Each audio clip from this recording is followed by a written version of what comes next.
Hvala mnogo, Milena. Dakle, ekskluziva, videli ste, ušli smo prvi u taj novi prostor Rajićeva. Kažem, ne volim da ih zovem tržni centar jer znam da će biti više od toga. Videli ste koliko su ozbiljni ovi ljudi koji rade Rajićevu i dobro je da zaživi i taj deo Knez Mihajlove.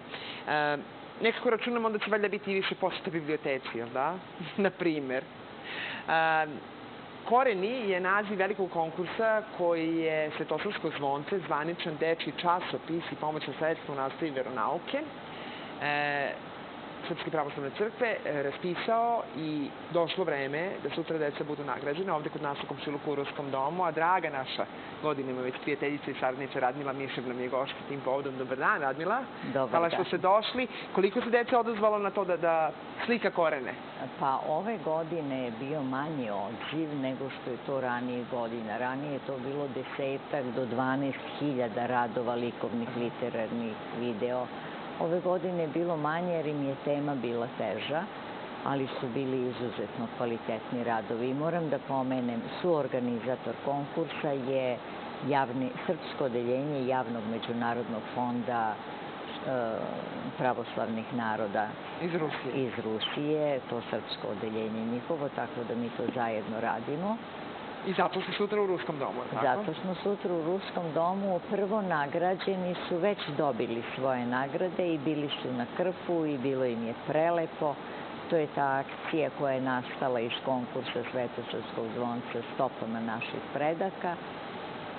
I oni su se vratili. Ja mislim da još uvek se nisu svi utisci slegli, ali im je bilo čudesno i uradili su nešto što su neki veliki i moćniji odavno trebali da urade.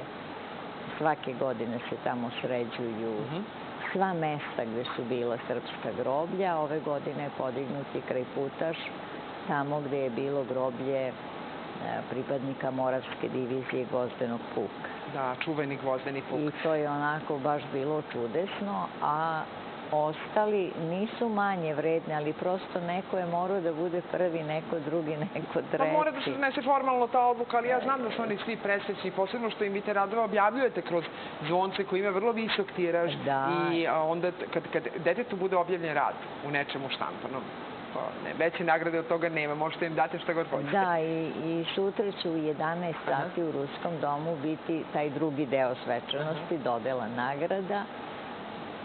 Tada ćemo se opet okupiti, svi videti, popričati, najaviti za sledeću godinu da se trude isto kao i do sada, kao i ovih prethodnih 6 godina.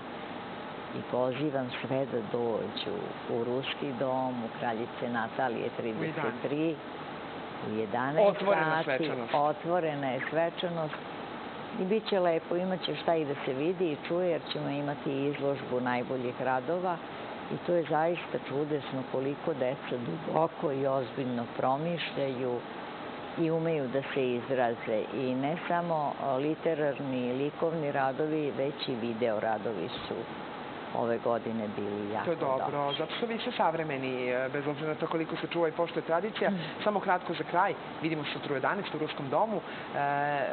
Zvonce zazvonilo i za ovu godinu, septembarski broj izašao, tako? Ne, upravo se spremamo zato što on je u pripremi, zato što je tek počela školska godina, pa još veroučitelji nisu rasporedili razrede i to. Tako da je uobičajeno da izlazi između 15. i 17. septembra, tu negde, i onda će biti novo Svetosavsko zvonce.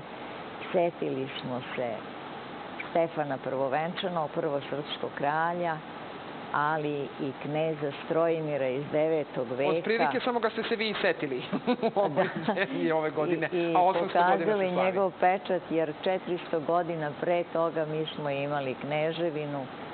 I imamo pečat koji je u muzeju i to ćemo pokazati i bit će lepe fotografije i lep tekst i bit će još svašta nešto lepo. Ne sumnjamo. I neki od ovih radova, jel da? Naravno i dečiji radovi. Kome se radujemo. Zvonce može da se kupi u svim crkvenim prodavnicama, ali nekako najbolja varijanta pretplata. Ja znam da sam jednu devojčicu u Užicu obradovala time što sam joj uplatila tu pretplatu, to je bilo tipa 600 dinara za godinu dana. Kažu da veće radosti za to dete nije bilo nego kad stigne zvonce. Hvala, Radmila, mnogo, čestitke i najbolje želje za sutra u 11. Hvala vama. I vidimo se uskoro ponovo, zato što sezona praznika u stvari tek počinje. Dobili smo i najavu da će crkva, hram svih srpskih svetitelja na Karaburmi u nedelju obeležiti svoju slavu, a već u ponedeljak je praznik uslikovanje glave Svetog Jovana Krstitelja i taj dan, ponedeljak, 11. septembar, podrazumeva strogi post za sve pravoslavne vernike. Živimo sa verom i formalno kao vernici, ali živimo i sa verom da lepota donosi boljitak u naš život. O tome odmah posle izveštaja iz Beogradskog vodovoda.